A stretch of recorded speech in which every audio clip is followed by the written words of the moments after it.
Communist party of India की 100वीं सालगिरह के मौके पर इस्लामपुर के अप्सरा चौराहे इलाके में स्थित सीपीआई पार्टी ऑफिस में कई प्रोग्राम हुए। शनिवार को पूरे दिन इस प्रोग्राम के जरिए पार्टी का शताब्दी समारोह मनाया गया। इस मौके पर सुबह पार्टी का झंडा फहराया गया और शहीदों को याद करने के साथ एक सभा हुई।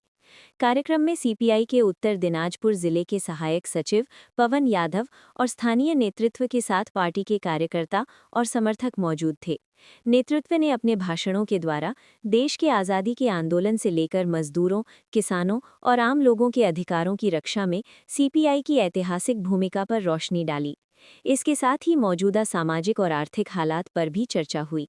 आयोजकों का दावा है कि उनका मुख्य मकसद शताब्दी समारोह के मौके पर ऐसे कार्यक्रम के जरिए नई पीढ़ी को पार्टी की आइडियोलॉजी और संघर्ष के इतिहास से रूबरू कराना है। आज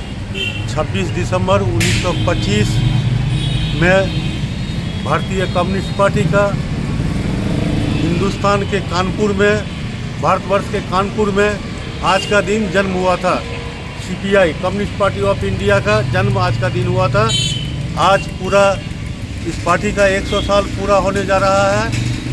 इस पार्टी के 100 साल पूरा होने के उपलक्ष्य में हम लोग पिछले बार फरवरी 5 तारीख को कलकत्ता में रानी रासमुनी रोड में एक बड़ा समावेश के माध्यम से है ना, इस पार्टी का 100 साल पूर्ति का जो उद्देश्य है, 100 साल में जो भारतीय कम्युनिस्ट पार्टी उसका जो कर्मकांड था पूरे हिंदुस्तान में है ना, उसको हम लोगों ने आलोचना के माध्यम से पूरे 1 साल इसको हम लोग ग्रामगंज तक, इसको पब्लिक तक इसको ले जाने का चेष्टा किए। और आज फिर आज ये 26 दिसंबर 100 साल पूरा होने जा रहा है। आज का दिन वेस्ट बंगाल में और पूरे भारत के प्रत्येक स्टेट में आज पार्टी 100 साल मना रहा है। ठीक उसी तरह हमारे यहाँ पश्चिम बंगाल में आज कलकत्ता में लेनिन मूर्ति के सामने से पूरा एक महामिছিল शाम को पूरा कलकत्ता सिटी का भ्रमण करेगा और पार्टी अपना जो है एजेंडा 100 साल में पार्टी क्या कर पाया, क्या नहीं कर पाया, क्या करना चाहिए, ये और आगामी दिन का जो है ना रूपरेखा ठीक करेगा। ये आज हम लोग का कलकत्ता में समावेश के माध्यम से ये पब्लिक के पास में आवेदन किया जाएगा। ठीक उसी तरह हमारे जिला से भी, उत्तर दिनाजपुर जिला से भी बहुत सारे लोग उस कर्मसूची में शामिल होने के लिए गए हुए हैं। हम लोग जो लोग नहीं जा पाए हैं उस कर्मसूची में, वो लोग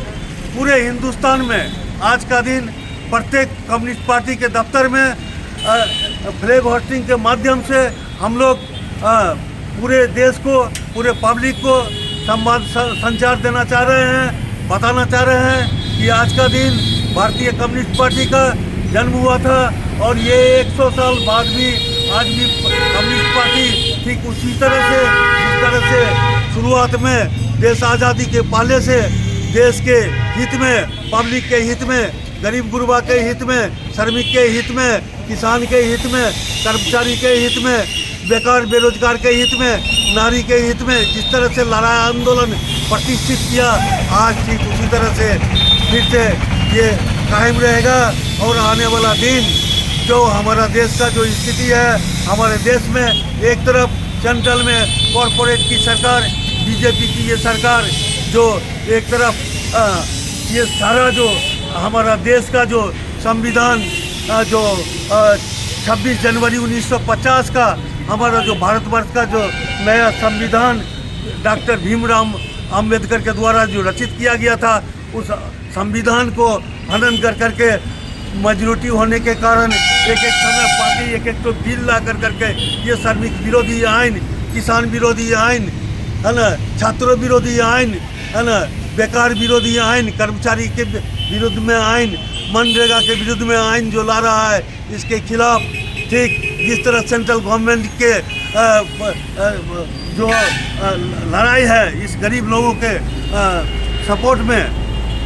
ठीक उसी तरह जो हमारे पश्चिम बंगाल में जो सरकार है, टीएमसी की सरकार, वर्तमान में जो ममता बनर्जी की सरकार है, ये सरकार थ्रेड कल्चर की सरकार है, ये सरकार सिंडिकेट की सरकार है। हम लोग सुबह से शाम तक जब भी नजर खोलते हैं हम लोग देखते हैं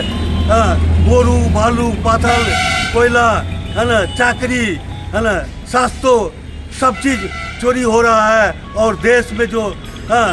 अवस्था है इसके प्रतिवाद में ठीक हम लोग देखा ये चीफ मिनिस्टर बोल रही थी আমরা এসআইআর হতে দিব না, আমরা ওয়াকফকে মানব না। ঠিক এই সরকারটা গত মাস এই 6 তারিখে প্রত্যেকটা ডিএমকে বলল যে ওয়াকফ এটা রিপোর্ট করুন। ঠিক সেরকম এই এটাও হচ্ছে, যার জন্য আমাদের हम लोगों का भारतीय कम्युनिस्ट पार्टी का है ना एक तीर से दो निशान। हम लोग का वक्तव्य है कि एक तरफ हमारा जिस तरह का बीजेपी शत्रु है जो पूरे देश में सांप्रदायिक दंगा के माध्यम से हम लोगों का भाईचारे को विभेद नष्ट कर रहा है, इसको कामयाब करने के लिए, इसको बरकरार रखने के लिए जिस तरह से लड़ाई है ठीक उसी तरह से हमारा जो स्टेट में जो सरकार है ये भी सरकार मौलवादी, एक हिंदू मौलवादी दूसरा मुस्लिम मौलवादी, और इस तरह से पूरे देश में हिंदू और मुस्लिम मौलवाद का ये करके ठीक हम लोग इस समय देख रहे हैं। हम देख रहे हैं बांग्लादेश में जो ये हो रहा है जो दीपू दास पे जो बर्बरता किया गया उसको जिंदा जला करके उसको मार दिया गया। ठीक हम लोग यहाँ पर हिंदुस्तान में सीपीआई जिस तरह लड़ रहा है, बांग्लादेश में CPB communist party of Bangladesh ठीक इसी तरह से लड़ रहा है। पूरे देश में लड़ाई हो रहा है और हम लोग इसका प्रतिवाद करेंगे। हमारा वर्तमान प्राइम मिनिस्टर इनको अब तक कोई स्टेटमेंट देना था, ये पूरे विश्व का वो नेतागिरी करते हैं। इनको ये दीपू दास पे इनको बोलना चाहिए, इनको अपना स्टेटमेंट शामिल करना चाहिए। हम लोग